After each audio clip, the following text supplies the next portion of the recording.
Our first attempt was a flop because we went to a budget studio. There was this whole era where every Cape Town vocalist, female, sounded like Celine Dion.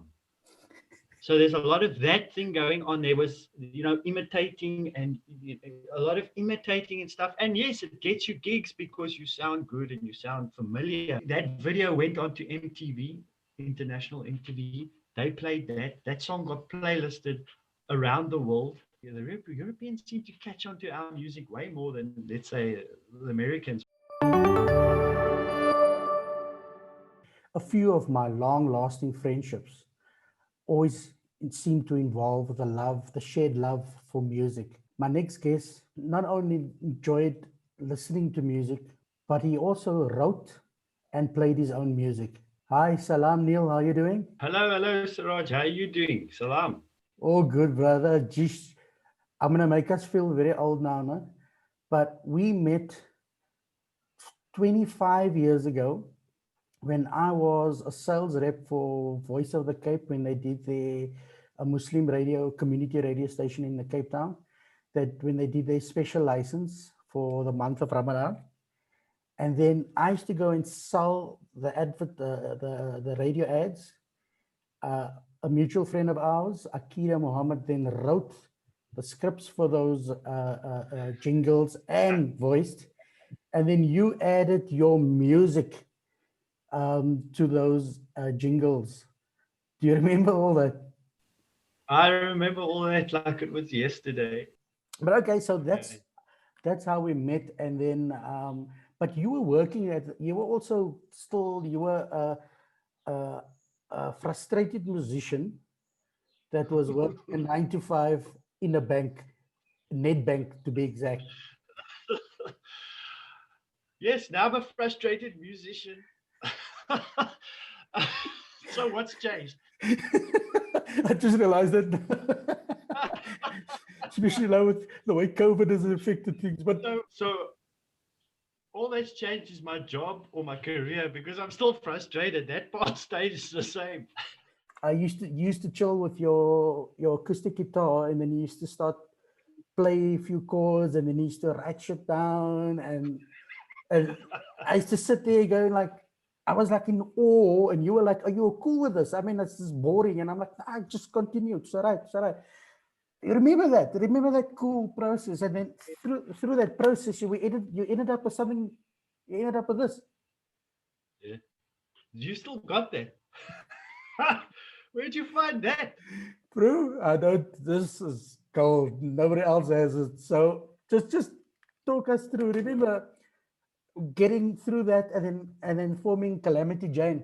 So those are the days before Gumtree, before all of that. And you must know we like now early 20s and stuff like that. So it was Cape ads that time. Remember Cape ads?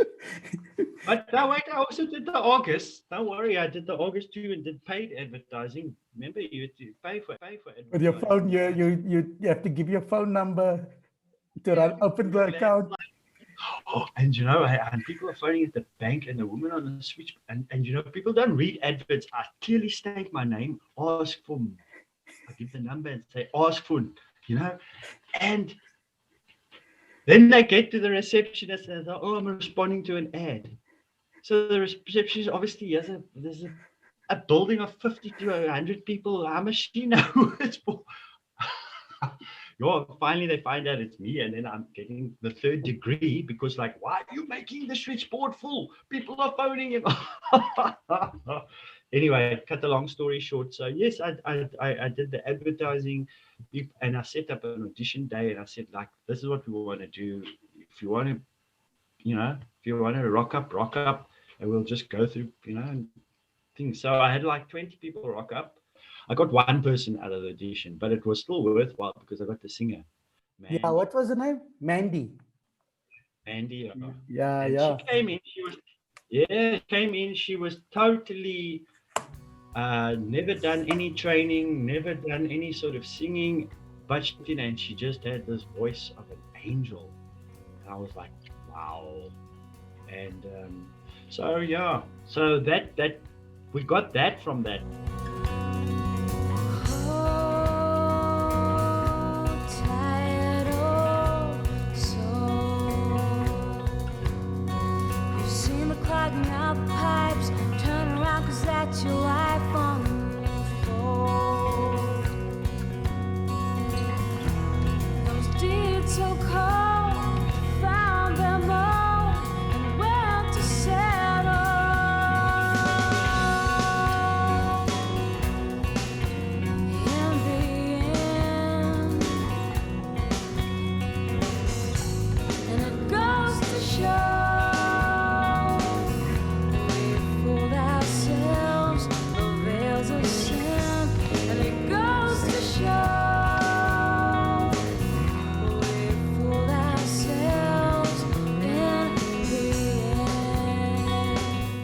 1996.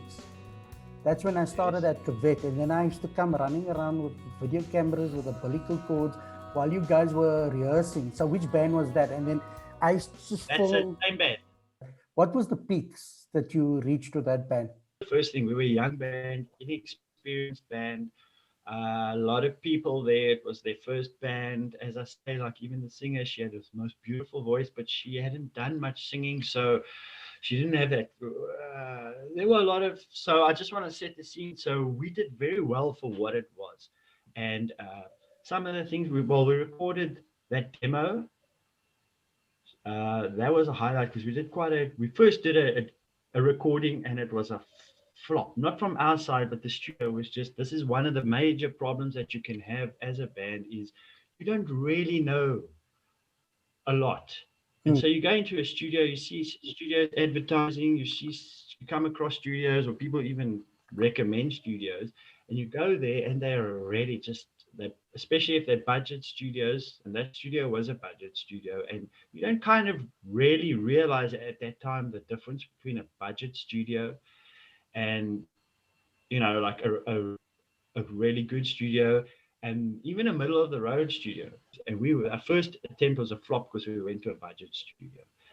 And so I was just like, well, this is not good enough. This is rubbish. So we have to go do it again. So then we went to a really cool studio. So it was Sunset Recording Studios out in Stellenbosch. What happened was, I found out about this.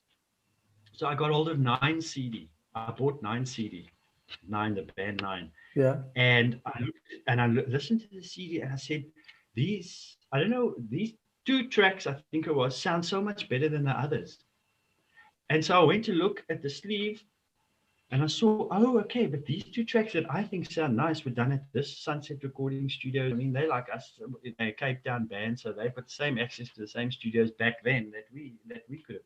So I saw this Sunset Recording Studio, that sounds good. So I got hold of them, I contacted Sunset, and then we went to do the same songs again. And geez, the difference was like 2 different galaxies. Honestly, chalk and cheese. Did this song get radio play?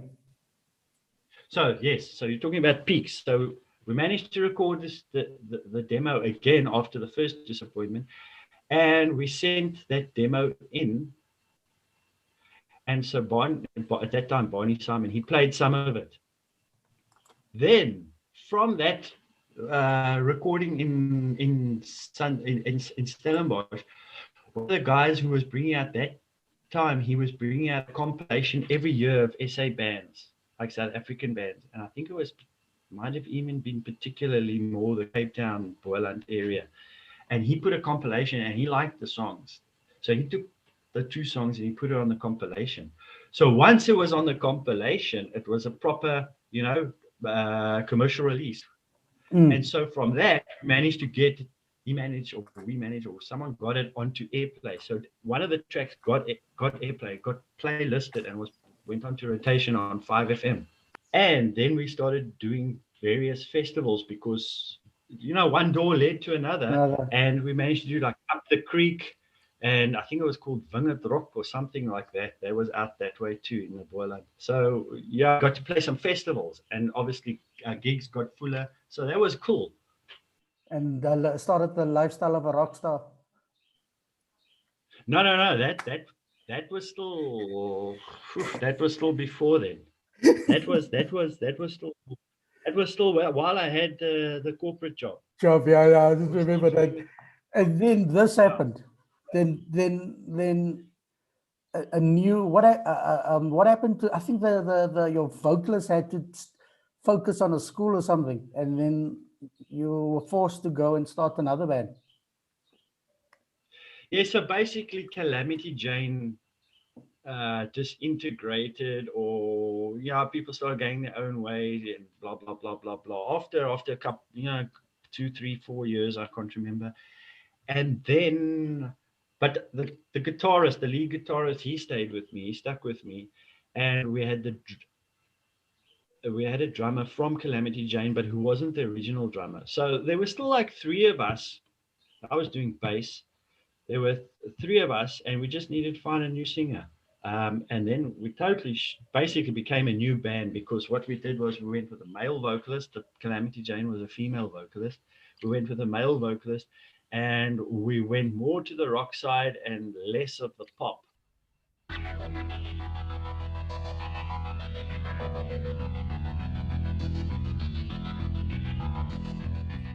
Cool video, by the way.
How was that, Bert? How did it make you feel watching that video? Do you know what? I actually, objectively, if I step outside of it and not be biased, that video was ahead of its time for our industry. How many years ago was Not that talking about video made? international. That was made in 2000, and I would say 2002 or 2003. The album was released in 2002, and I imagine we made that video the same year. The one thing that you had between the Calamity Jane and Calvin Klein, the bands, is your lead vocalist were always so flipping tight. That unique voices. I mean, like this dude, I forget his name, but Mark. Mark, his vocals is brilliant. Yeah, he definitely got his own voice. You can hear. I mean, I do work with a lot of musicians all the time, and from a vocal point of view, sometimes it's hard to find a recording musician, like a recording vocalist, who doesn't sound.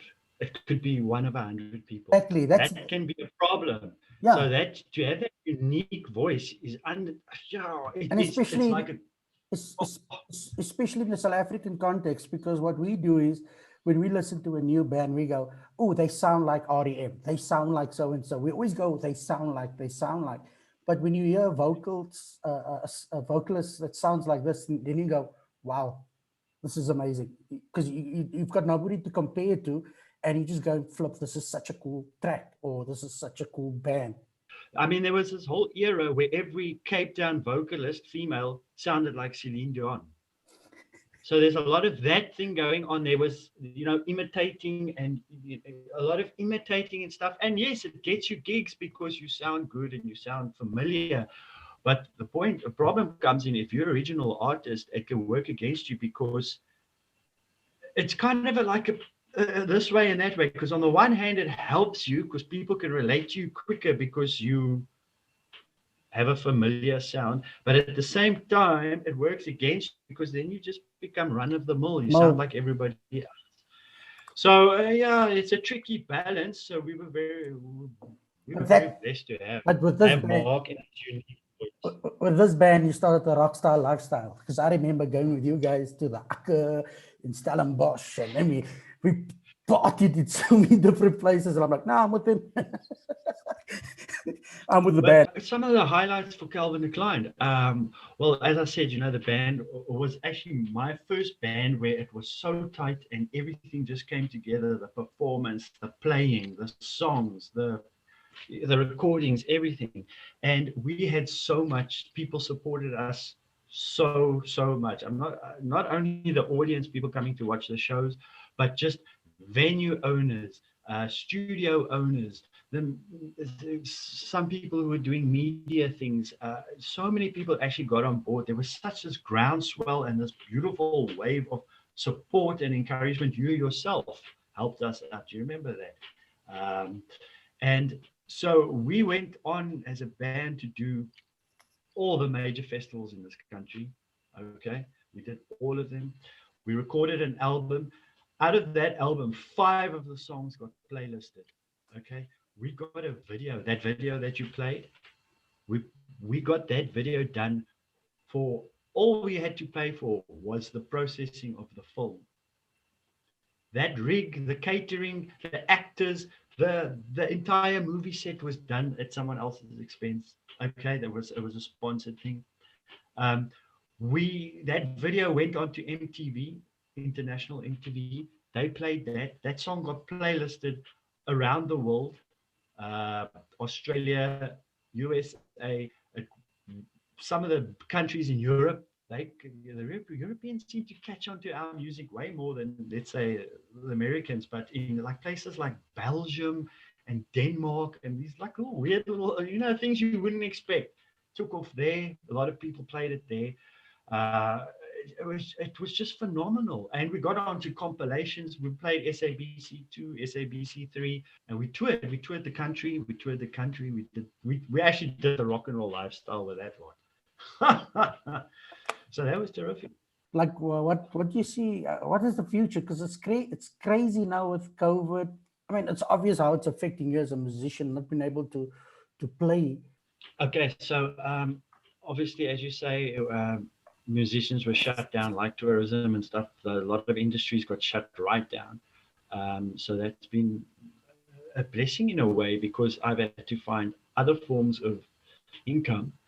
And the one form of income that I did find, I'm actually going to keep doing even after all the music and everything comes back. It's actually great that I found that, and I'm going to keep up with it. It has felt like in the last 10 years or so, people have grown tired of the scene and stuff like that, and it can be for various reasons. But this might reinvigorate, like a farmer lets his land lie fallow, I think that's the word, every so many years, give it a rest. So maybe that's what we needed too, and we might find that things get even more vigorous now. It might be like inject some enthusiasm and life back into it. Looking back to the day you left Nedbank, are you still happy with your decision, or do you have any form of regret? Whoa. Do you know what? My only regret is I didn't do it earlier.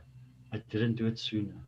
I should have done it sooner, because I would not have had the experiences and the life that I have had. Granted, I would have had a different life, but I'm very happy and satisfied with the one I got. And even the struggles and the ups and downs, uh, dude, I wouldn't trade it. I wouldn't trade it for what if I'd stayed on that same thing. I'm not saying that what I've got is better or more superior, or this is not an arrogance thing. It's just for me, I would have become, I don't know how you say, I'm suffocated. I was suffocating. You know what I mean? That's for me. For another person, that is wonderful. And So it's definitely not an arrogance thing. Yeah, I'm not trying to say, not at all. All I'm saying is for me, that was a good decision. I don't regret it, and I'm glad. And I've had to sacrifice for it. Let's make no bones about it. I've had to sacrifice for it, and I've had to go without because of that decision. But I have gained in other things. So yeah, that's my answer to that question. Cool, man. Thanks so much, Neil. Really appreciate it. I know I've been wanting to do this since I started my Siraaj says. Been able to chat to you oaks like you, creative oaks that allowed me into your world, and I got to see things that I wouldn't have seen. And also, I'm also glad that you left Nedbank. Otherwise, I mean, what would I have been invited to Nedbank corporate events? Wouldn't have been as fun as going to rock events, you know. So I'm also glad you left Nedbank. But yeah, thanks so much. I really appreciate your time, making time to do this chat with me. And yeah, thanks. But Cool. That's my pleasure.